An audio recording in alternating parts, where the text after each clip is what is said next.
Hi, my name is Fabian C Spoendlin, and today I will be talking about improving methods for computational epitope profiling using structural models of antibodies. Antibodies are an important component of the adaptive immune system and have become the most rapidly growing class of therapeutic drugs. The function of an antibody is tightly linked to the exact site on an antigen it binds to, which is also termed the epitope. Therefore, when studying the function of an antibody, we want to know its epitope. Experimental methods can be used to determine epitopes at high resolution. However, this is usually a time and resource-intensive process. Predicting epitopes with computational tools could greatly reduce the number of experiments that need to be run. Commonly, a method called clonotyping is used for epitope prediction.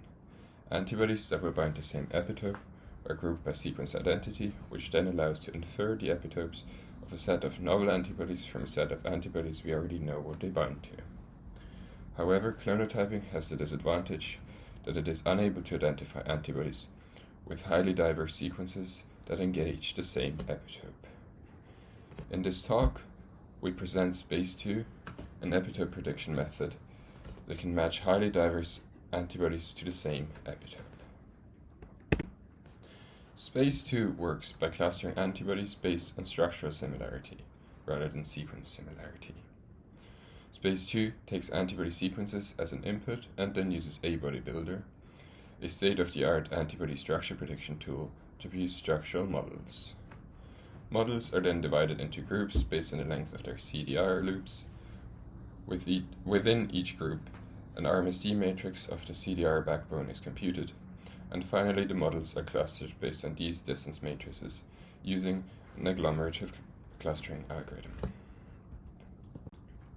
The performance of SPACE2 was evaluated on 6 datasets of antigen-specific antibodies, and both clustering accuracy, which describes the fraction of clusters that are functionally consistent, meaning clusters that contain antibodies that bind to the same epitopes, and dataset coverage, describing how many antibodies within the datasets were placed into clusters. We show that SPACE2 outperforms our previous structural epitope profiling method, SPACE1, which groups antibodies based on the similarity of homology models, and furthermore, SPACE2 also outperforms clonotyping in data coverage with only a marginal drop in accuracy.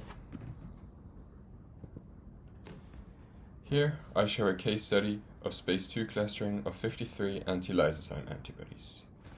In the figures, the antibody structures are colored by the cluster they were assigned. Firstly, this case study shows that SPACE2 groups antibodies accurately by the epitope they bind to.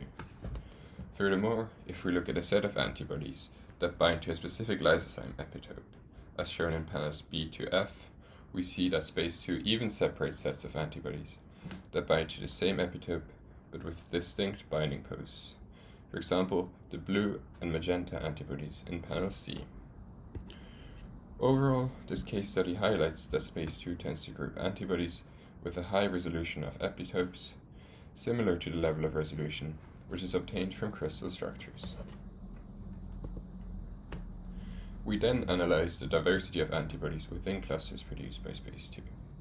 This analysis showed that functional clusters are highly diverse.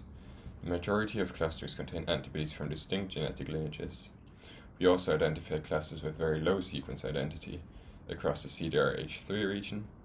For example, the case study shown in Figure 2 shows a cluster with a mean CDRH3 sequence identity as low as 33%. Furthermore, we observe clusters that contain antibodies that originate from several different species. These results show that SPACE2 efficiently detects functional conversions across populations of highly diverse antibodies. In contrast, clonotyping, the go-to method for epitope prediction, is severely restricted in detecting such functional convergence.